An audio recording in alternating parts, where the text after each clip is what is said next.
સુરત જિલ્લાની બારડોલી તાલુકા પંચાયતમાં આચરવામાં આવી રહેલા કથિત ભ્રષ્ટાચાર અને ખાસ કરીને શાળાઓમાં લગાવવામાં આવેલા સ્માર્ટ બોર્ડના કૌભાંડ મામલે પ્રદેશ કોંગ્રેસ મહામંત્રી દર્શન નાયકની આગેવાનીમાં કોંગ્રેસના કાર્યકરો મોરચો લઈ બારડોલી તાલુકા પંચાયત કાર્યાલય પહોંચ્યા હતા, જ્યાં તેમણે બારડોલી તાલુકા પંચાયતના મદદનીશ તાલુકા વિકાસ અધિકારીને આવેદનપત્ર આપી યોગ્ય તપાસ કરી જવાબદારો સામે કાર્યવાહી કરવાની માંગ કરી હતી। બારડોલી તાલુકા પંચાયતમાં તાલુકા વિકાસ અધિકારી વિભૂતિ સેવક હાજર ન હોય, તેમની જગ્યાએ મદદનીશ તાલુકા વિકાસ અધિકારી નિલેશ મહેતાને આવેદનપત્ર આપતા કોંગ્રેસ મહામંત્રી દર્શન નાયકે રોષ સાથે જણાવ્યું હતું કે બારડોલી તાલુકા પંચાયતમાં હોદ્દેદારો અને અધિકારીઓની મિલીભગતમાં કથિત ભ્રષ્ટાચાર આચરવામાં આવી રહ્યા છે।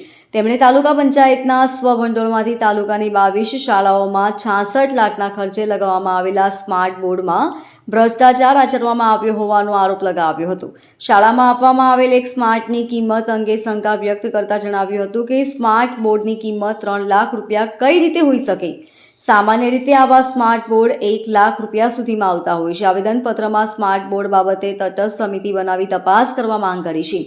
આ ઉપરાંત કેટલાક પ્રશ્નો પણ ઉઠાવ્યા છે, જેમાં સ્માર્ટ બોર્ડ બાબતે ટેન્ડર કેટલા રૂપિયાના બહાર પાડવામાં આવ્યા, વહીવટી મંજૂરી કોના દ્વારા આપવામાં આવી, કઈ એજન્સી મારફતે સ્માર્ટ બોર્ડ ખરીદી કરવામાં આવ્યા, સ્માર્ટ બોર્ડના ભાવપત્રકો અન્ય એજન્સી પાસે મંગાવવામાં આવેલ હતા કે કેમ તે સહિતના પ્રશ્નોની ઝીણવટભરી તપાસની માંગ કરવામાં આવી છે।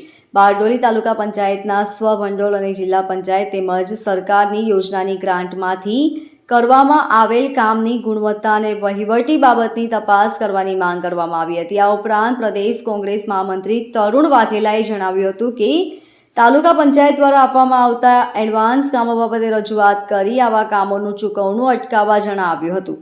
આવેદનપત્ર આપવા માટે મહિલા અગ્રણી સ્વાતિબેન પટેલ, સુનિલ પટેલ, રાકેશ પરમાર, તુષાર વણકર સહિતના આગેવાનો ઉપસ્થિત રહ્યા હતા। Bureau report, LK star news, Surat.